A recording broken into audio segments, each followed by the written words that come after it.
The live TV, सच सबसे आगे।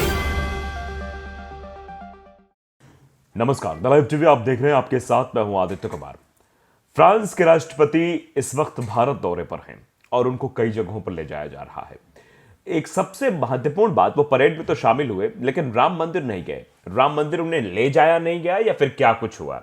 दरअसल वो पहुंच जाते हैं निजामुद्दीन औलिया दरगाह और दरगाह की उनकी तस्वीरें वायरल हो जाती हैं। आप तस्वीरों में देख सकते हैं, वीडियो जो आपके सामने दिखाई दे रहा है कि निजामुद्दीन औलिया की दरगाह पहुंचे फ्रांस के राष्ट्रपति। आप देख सकते हैं निजामुद्दीन की औलिया दरगाह है जहां पर इमैनुअल मैक्रों पहुंचे हैं, जो कि फ्रांस के राष्ट्रपति हैं।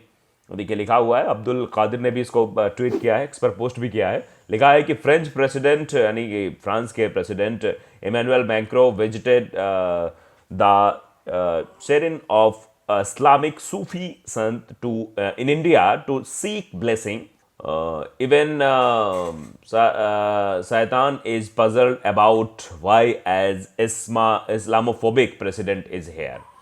मतलब आप समझ सकते हैं कि एक कटाक्ष भी लोगों द्वारा अब किया जा रहा है। जिस तरीके से इमैनुअल मैक्रो पहुंचे हैं, वो सवाल भी पूछा जा रहा है कि आखिरकार ये किस तरीके की चीज़ें देश में हो रही हैं। मतलब राम मंदिर क्यों नहीं ले जाया गया, राम मंदिर क्यों नहीं ले जाया गया, उन्हें क्यों यहाँ फ्रांस ले आया गया, ये सवाल है।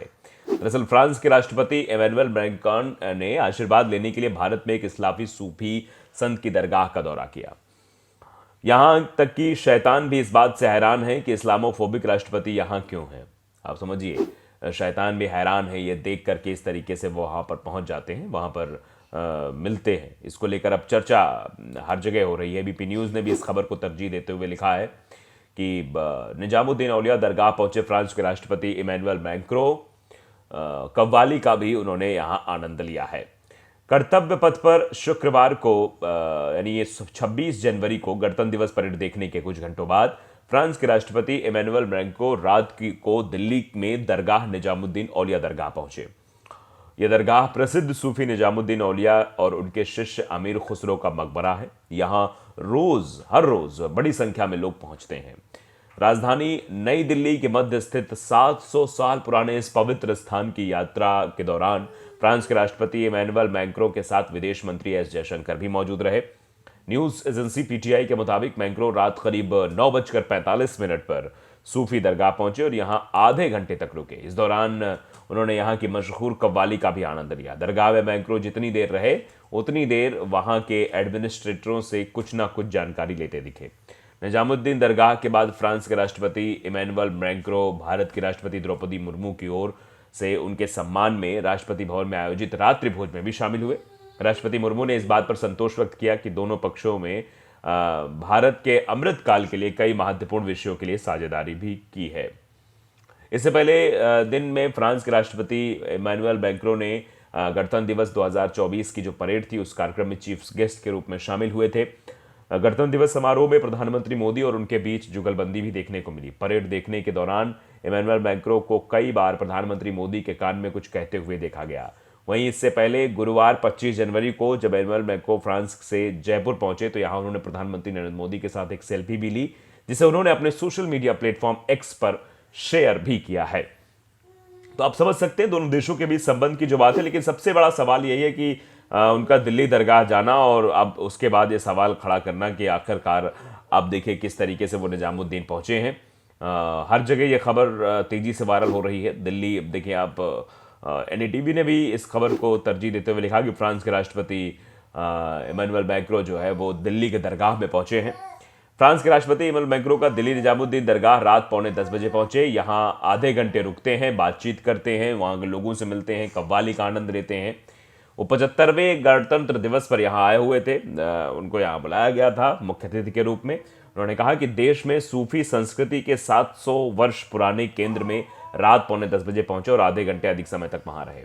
बता दें कि दरगाह प्रसिद्ध सूफी संत निजामुद्दीन औलिया और उनके शिष्य अमीर खुसरो की यहाँ पर कब्र है। राष्ट्रपति द्रौपदी मुर्मू ने इससे पहले राष्ट्रपति भवन में अपने फ्रांसीसी समकक्ष मैक्रो का स्वागत किया और उनके सम्मान में एक भोज का आयोजन भी किया। शुक्रवार को फ्रांस के राष्ट्रपति भारत के 75वें गणतंत्र दिवस के मौके पर कर्तव्य पथ पर देश की आन बान शान को प्रदर्शित करने वाली परेड के साक्षी बने और इसी के साथ वो ऐसे वैश्विक नेताओं के समूह में शामिल हो गए जिन्होंने पिछले 7 दशकों में देश के सबसे बड़े राष्ट्रीय पर्व में शिरकत की है, यानी उनका नाम भी इसमें दर्ज हो गया। मैक्रो समारोह में मुख्य अतिथि के रूप में शामिल हुए। उन्होंने द्रौपदी मुर्मू, प्रधानमंत्री नरेंद्र मोदी, केंद्रीय मंत्रिमंडल के सदस्यों और विदेशी राजनयिकों, गणमान्य व्यक्तियों के साथ भव्य सैन्य परेड और सांस्कृतिक झांकियां भी देखी, जो झांकियां निकाली गई। ये छठी बार है जब फ्रांस के किसी नेता को गणतंत्र दिवस में परेड में बतौर मुख्य अतिथि आमंत्रित किया गया हो, और लगातार किसी न किसी देश के राष्ट्रपति यहाँ आमंत्रित किए जाते हैं और उनको सम्मान पूर्वक यहाँ बैठाया जाता है। तो आप समझिए, इस तस्वीर को देखने के बाद अलग अलग तरह के रिएक्शन आ रहे हैं। कोई माशाअल्लाह कह रहा है, फिरदौस फिजा है वो लिख रही है माशाअल्लाह, मतलब बहुत अच्छी बात है कि इस तरीके से वो आए। और अब्दुल कादिर लिख रहे हैं कि French president Emmanuel Macron visitation of Islamic Sufi संत in India to seek blessing. Even शैतान इज पजल्ड, मतलब शैतान भी एकदम हैरान है about why an Islamophobic president is here, कि इस्लामोफोबिक जो प्रेसिडेंट है वो यहाँ कैसे, ये शैतान भी देखकर जो है परेशान दिखाई दे रहा है। तो इस तरीके से लोग अपनी भावनाओं को उजागर कर रहे हैं, भावनाओं को जाहिर कर रहे हैं, लेकिन ये फोटो जो है वो वायरल हो रही है, वो कई तरह के सवालों को भी जन्म दे रही है। अमर उजाला ने भी लिखा कि किस तरीके से इमैनुअल मैक्रो वहाँ पहुँचे हैं। इमैनुअल मैक्रो ने वहाँ पर बाकायदे कव्वाली का भी आनंद लिया और वहाँ लगभग 9:45 बजे, यानी तकरीबन 9:45 पर वो औलिया दरगाह पहुँचे थे। वहाँ पहुँचने के बाद उन्होंने वहाँ के लोगों से बातचीत भी की, लोगों से पूछा जाचा कि कैसे क्या व्यवस्थाएं होती हैं, और उनके पहुंचने को लेकर चीज़ें कही जा रही हैं। देखिए, राम मंदिर तो नहीं गए लेकिन वहां पहुंच जाते हैं, इस तरीके की भी चर्चाएं उड़ने लगी कि आखिरकार क्या वजह है कि वो पहले जयपुर आते हैं, जयपुर के बाद फिर इनका कार्यक्रम 26 जनवरी का रहता है जिसमें बतौर मुख्य अतिथि वो यहाँ उपस्थित होते हैं। उसके बाद वो सीधे तौर पर चले जाते हैं दरगाह में, चले जाते हैं दरगाह में, वहाँ आधे घंटे तक करते हैं, मतलब आधे घंटे तक विश्राम वहीं करते हैं, वहीं कव्वाली का आनंद लेते हैं, दरगाह में बैठते हैं। उनके साथ विदेश मंत्री एस जयशंकर भी वहाँ सम्मिलित रहते हैं उनके इसी कार्यक्रम में।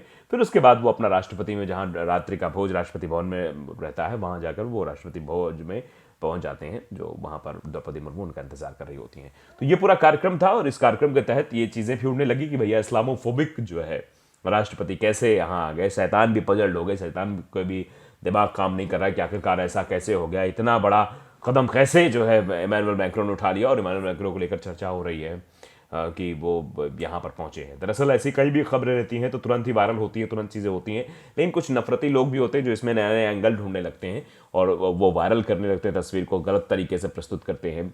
ये जो नफरती चिंटू हैं उनका काम ही यही रहता है कि सोशल मीडिया के आधार पर व्हाट्सएप यूनिवर्सिटी की तरफ से जो ज्ञान उधर से प्रसारित किया जाएगा, जो एक प्रोफेसर साहब बैठकर ये सब कुछ करते हैं, उन्हीं प्रोफेसर साहब के जो है रहमो करम पर चलते हुए व्हाट्सएप यूनिवर्सिटी का ज्ञान प्रचारित और प्रसारित किया जाता है, जिसमें टारगेट भी किया जाता है और टारगेट करके बदनाम करने की कोशिश की जाती है। लेकिन मोहब्बत का पैगाम देने वाले जो लोग हैं वो इसी तरीके से कार्यक्रम में शामिल होते हैं। इमैनुअल मैक्रो ने एक नज़ीर ज़रूर प्रस्तुत की है कि वो ज़रूर उस कार्यक्रम में जाएंगे।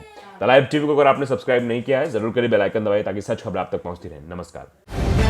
द लाइव टीवी, सच सबसे आगे।